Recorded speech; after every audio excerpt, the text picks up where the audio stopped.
হয় আচলতে খুবেই পৰিতাপৰ কথা কিয়নো নিজৰ যি ভূমি এই নিজৰ স্বভূমিত যেতিয়া চহ কৰিবলৈ গৈছিল আৰু তাৰ পিছত যদি নিজে আচলতে দালালৰ কবলত পৰি আজি ICUৰ বিচনাত জীৱন মৰণৰ সৈতে যুঁজিব লগা হয় তাতকৈ পৰিতাপৰ বিষয় একোৱেই নাই কিয়নো এক কথাত ক'ব লাগিলে এই যদি সমস্ত যি ঘটনা সংঘটিত হৈছে ঘটনাৰ বিষয়ে যদি আমি ক'বলৈ যাওঁ তেতিয়াহ'লে ক'ব লাগিব যে তিনিগৰাকী ভাতৃ আছিলে যি বিদ্যাধৰ কলিতা যোগেন কলিতা আৰু উপেন কলিতা ইয়াৰে দুগৰাকী ভাতৃ জ্যেষ্ঠ ভাতৃ দুগৰাকীৰে মৃত্যু ঘটিছে বিদ্যাধৰ কলিতা আৰু যোগেন কলিতাৰ মৃত্যু হৈছে কিন্তু উপেন কলিতা বৰ্তমান জীয়াই আছে আৰু এই উপেন কলিতাকে আচলতে দুগৰাকী জ্যেষ্ঠ ভাতৃয়ে তেখেতসকলে আচলতে প্ৰতাৰণা কৰিছিলে তেখেতৰ উপেন কলিতাৰ চহী জালিয়াতি কৰি কোনোবা বেলেগ আচলতে মাটিৰ দালাল জাতীয় কোনোবাক বিক্ৰী কৰিছিলে এই মাটি সমগ্ৰ প্ৰায় 13 বিঘা ভূমি মাটি আচলতে বিক্ৰী কৰি দিছিলে যি তিনিওগৰাকী ভাতৃৰ নামত আছিলে যদিও উপেন কলিতাৰ যি ভাগ সেই ভাগটো আচলতে কোনো ভাগ বটোৱাৰা কৰা নাছিলে আৰু তেনেকে গোটেইখিনি মাটি কোনোবা দালাল চক্ৰৰ হাতত গতাই দিছিলে বিদ্যাধৰ কলিতা আৰু যোগেন কলিতাই কিন্তু পৰৱৰ্তী সময়ত যেতিয়া উপেন কলিতাৰ পুত্ৰ প্ৰণৱ কলিতাই যেতিয়া পৰিপক্ক হৈ আহিল তেখেত বুজি পোৱা হ'ল যেতিয়া সমগ্ৰ ঘটনাটো পৰ্যবেক্ষণ কৰিলে গম পালে যে নিজৰ পিতৃৰ নামত আচলতে পিতৃ বৰদেউতা খুৰাকৰ নামত আচলতে ভূমি আছে একেলগে কিন্তু উপেন কলিতাই সেই ভূমি কোনোদিনে পোৱা নাছিলে বা সেই ভূমিৰ ভাগ পোৱা নাছিলে তাৰ পিছত যেতিয়া চক্ৰ বিষয়াৰ কাৰ্যালয়ত আবেদন কৰিলে আৰু চক্ৰ বিষয়াই যিখিনি মাটি চিল কৰিব লগা আছিলে সেইখিনি মাটিত এটা ষ্টে অৰ্ডাৰ ঘোষণা কৰিলে যাৰ ফলত প্ৰণৱ কলিতা বা উপেন কলিতাই সেই ভূমিডৰাত চহ কৰিব পাৰিব নিজাকে খেতি বাতি কৰিব পাৰিব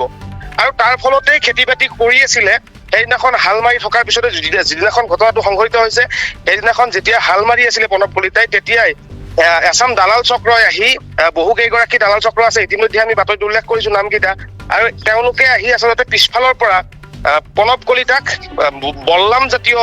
আমাৰ যিটো দক্ষিণ কামৰূপ ভাষাত ইয়াতে বল্লাম বুলি কয় চিপ্ৰাং জাতীয় কোনোবা হাতীয়াৰেৰে আচলতে পিঠিত আঘাত কৰে হানে আৰু তাৰ পিছতে গুৰুতৰভাৱে আঘাত হয় প্ৰণৱ কলিতাৰ আৰু প্ৰণৱ কলিতাক বচাবলৈ যেতিয়া মাতৃ বৰোদা কলিতা সেই স্থানত উপস্থিত হয় তেতিয়াই বৰোদা কলিতাৰ মূৰত বা গাত বিভিন্ন ধৰণে উপৰ্যুপৰি আক্ৰমণ কৰে সেই দুষ্ট চক্ৰটোৱে দালাল চক্ৰটোৱে আৰু তাৰ পিছতে আজি ICUৰ বিচনাত গুৱাহাটী চিকিৎসা মহাবিদ্যালয় হাস্পাতালত ICUৰ বিচনাত বৰোদা কলিতা আচলতে জীৱন মৃত্যুৰ সৈতে যুঁজি আছে ছটফটাই আছে মৰণ গাঁতৰ যাতনাত আৰু এই মুহূৰ্তত সঁচাকৈ এটা পৰিতাপৰ বিষয় যে নিজৰ ভূমিত নিজে যেতিয়া অধিকাৰ সাব্যস্ত কৰিবলৈ যায় তেতিয়াই কোনোবা দালাল চক্ৰ আহি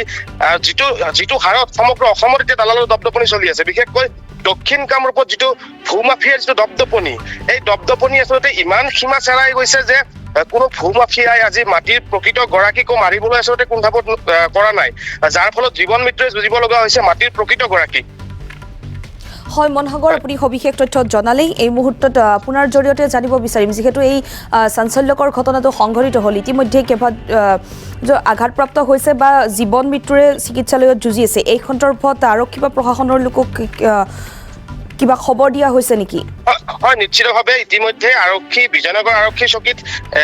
প্ৰতিগৰাকী যি দালাল চক্ৰ আছে নিয়োজিত হয় এই দালাল চক্ৰৰ বিৰুদ্ধে ইতিমধ্যে বিজয়নগৰ আৰক্ষী চকীত এজাহাৰ দাখিল কৰা হৈছে আৰু আৰক্ষীও তৎপৰ হৈছে এই সমগ্ৰ ঘটনাটো পৰ্যালোচনা কৰিবৰ বাবে ইতিমধ্যে আৰক্ষীয়ে তদন্ত আৰম্ভ কৰিছে আৰু হয়তো খুব শীঘ্ৰেই অনতি পলমে এই যি ভূমাফিয়া কেইজন এই দোষী কেইজনক আৰক্ষীয়ে গ্ৰেপ্তাৰ কৰিবলৈ সক্ষম হ'ব এয়া আমি নিশ্চিতভাৱে ক'ব পাৰোঁ কাৰণ আৰক্ষী প্ৰশাসন ইতিমধ্যে তৎপৰ হৈ পৰিছে আৰু সমগ্ৰ হলিপাৰ অঞ্চল য'ত এই ঘটনাটো সংঘটিত হৈছিলে চাপাথুৰি অঞ্চল আৰক্ষীয়ে ইতিমধ্যে তেখেতসকলৰ অভিযান অব্যাহত ৰাখিছে হয় মনসাগৰ এই মুহূৰ্তত আপোনাক ধন্যবাদ জনাইছোঁ আপুনি সবিশেষ তথ্য জনালে আৰু দক্ষিণ কামৰূপৰ পলাশবাৰীত এই ঘটনা সংঘটিত হৈছে ভূমিকেন্দ্ৰিক সংঘাতত গুৰুতৰভাৱে আঘাতপ্ৰাপ্ত হৈছে মাতৃ আৰু পুত্ৰ পিতৃৰ চহী জালিয়াতি কৰি বিদ্যাধৰ কলিতা নামৰ এজনে বিক্ৰী কৰিছিল মাটি আৰু মাটিখিনি চহী জালিয়াতি কৰি বিক্ৰী কৰিছিল যদিও নামজাৰি হোৱা নাছিল ক্ৰেতাৰ নামত পৰৱৰ্তী সময়ত পিতৃৰ চহী জালিয়াতি কৰাৰ অভিযোগো দাখিল কৰিছিল ৰাজহ চক্ৰ কাৰ্যালয়ত আৰু দুদিন পূৰ্বেই সেই ভূমিত খেতি কৰি থকাৰ সময়তেই মাতৃ পুত্ৰক অতৰ্কিতে আক্ৰমণ কৰে একাংশ দালাল চক্ৰই ইতিমধ্যে সমগ্ৰ ঘটনা তদন্তৰ আওতাত আছে আৰক্ষীয়ে তদন্ত অব্যাহত ৰাখিছে যিসকল দালাল চক্ৰ সেই দালাল চক্ৰক শীঘ্ৰেই হয়তো কৰায়ত্ব কৰিবলৈ সক্ষম হ'ব আৰক্ষীয়ে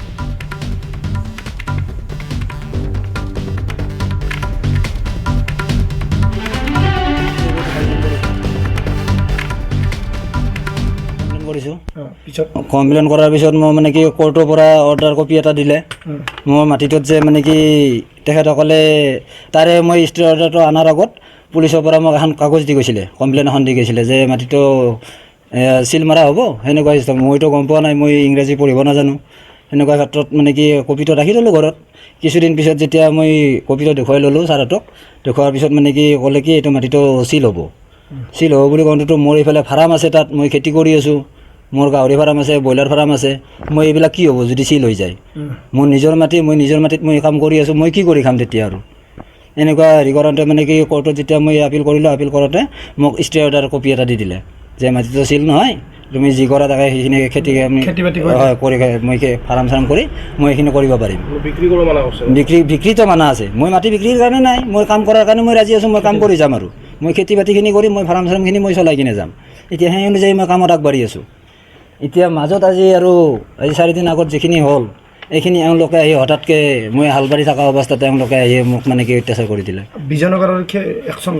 একশ্যন বৰ্তমানলৈকে এতিয়া কি বা কৰিলে তেখেতসকলক গোটেইখিনিতো আমি কাগজ পাতি গোটেইখিনি জমাই দি আহিছোঁ। আমাৰ গোটেই মাটিৰ কাগজৰ পৰা ইত্যাদি কৰি এইখিনি আমাৰ যিখিনি আমাৰ হৈ গ'ল আজি সংঘাত, এইখিনিৰো গোটেইখিনি ভিডিঅ' ফটোজ গোটেইখিনি আমি থানাত পঞ্চায়ত দিছোঁ। হয় দিছোঁ।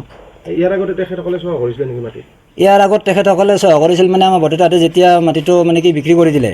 মানে পাৰ্টি বহুতকেইটা পাৰ্টিক বিক্ৰী কৰি দিলে। কোনোবাই 2 বছৰ চহ কৰিলে, কোনোবাই 3 বছৰ চহ কৰিলে। মই যেতিয়া গম পাই আহিলোঁ লাহে লাহে মাটিৰ কাগজবিলাক যেতিয়া গম পাই আহিলোঁ, তেতিয়া গম পাই অহাৰ পিছত চব এইবিলাক বন্ধ হৈ গ'ল। বন্ধ হৈ যোৱাৰ পিছত মাটিটোত মানে কি যিটোকে মোৰ নিজৰ মাটি মই বেলেগকতো সোমাব দিব নোৱাৰিম, সেনেকুৱা ক্ষেত্ৰত মই কাম কৰি যাই আছোঁ।